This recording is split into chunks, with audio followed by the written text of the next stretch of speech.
This is week 4 Wiki. My name is Melissa Wagenhofer.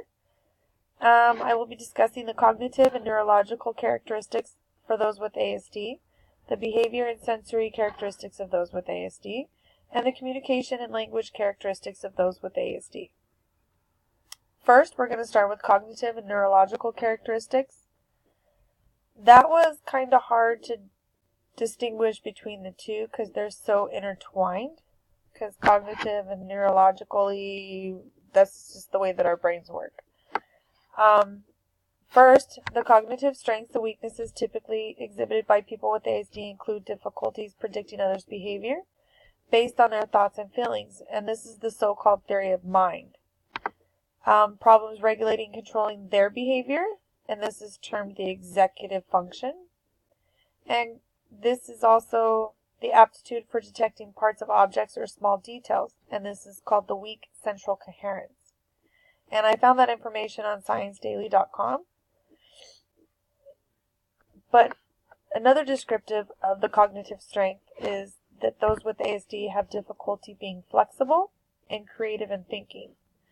They tend to develop a method of doing things and do not respond well to change, which intertwines with the repetitive behaviors that they exhibit. Now for neurological characteristics, autism spectrum disorder refers to a group of complex neurodevelopment disorders characterized by repetitive and characteristic patterns of behavior and difficulties with social communication and interaction. The symptoms are present from early childhood and affect daily functioning, and I found this from the National Institute of Neurological Disorders and Stroke, and it spoke about those with ASD. Neurologically, the causes of ASD are not known, but through lots of research that's been happening lately, they suggest that both your genes and the environment play an important role in how they're wired. Next is behavior and sensory characteristics of those with ASD.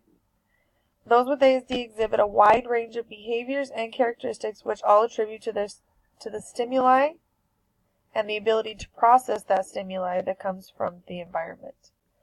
There are several sensory perceptual experiences which could be enjoyment, fun, control, hypersensitivity, overstimulation, or just simply being overwhelmed. Now with this stimuli, they learn coping mechanisms. And in a classroom, we try to teach positive strategies in order for them to cope.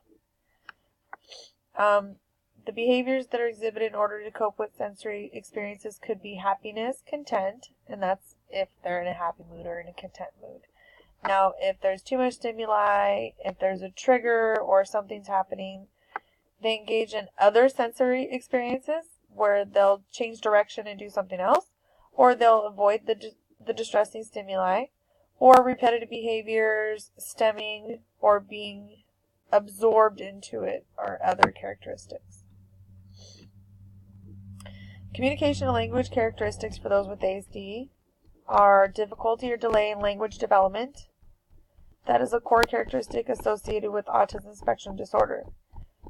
There's 5 basic characteristics that I think most of us know. One is nonverbal communication. Many people affected by ASD develop little in the way of language skills. They rely on nonverbal communication techniques instead. And these nonverbal techniques could be, but are not limited to, gestures, which is like, which most babies do. Pictures or drawings, which PECS comes into play really well. Or they can draw the picture for you.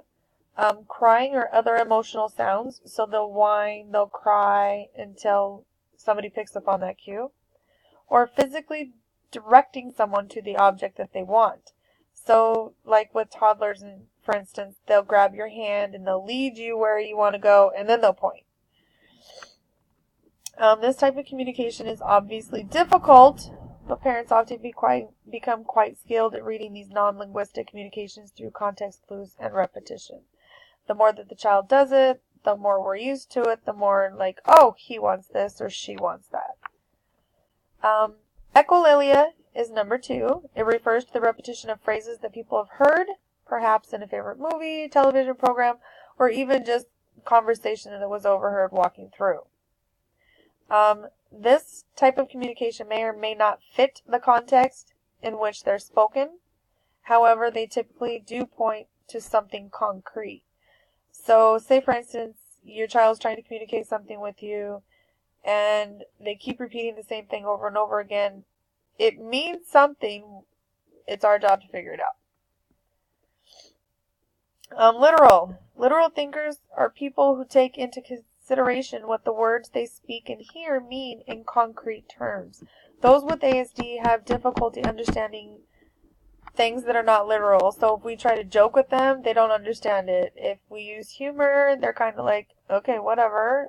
What do you mean? We need to provide short, direct information, and that normally makes communication a lot easier. Number 4 would be moving from topic to topic.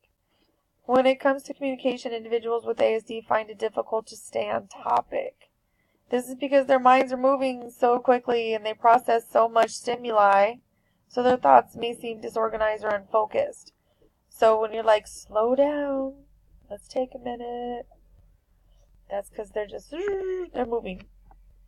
And number 5 would be speaking with no eye contact. Those with ASD have a very difficult time speaking to people looking them in the eye. So if the person with ASD is verbal, they will speak to you, but normally will not make eye contact. It's said that people affected by ASD are highly attuned to sensory details, and looking into someone's eyes can possibly cause an overload of information. So again, it could be a trigger, it could be too much stimuli, which in turn they shut down. That's to wrap up my week 4 wiki on the cognitive and neurological characteristics, behavior and sensory characteristics, and communication and language characteristics of those with ASD. Thank you.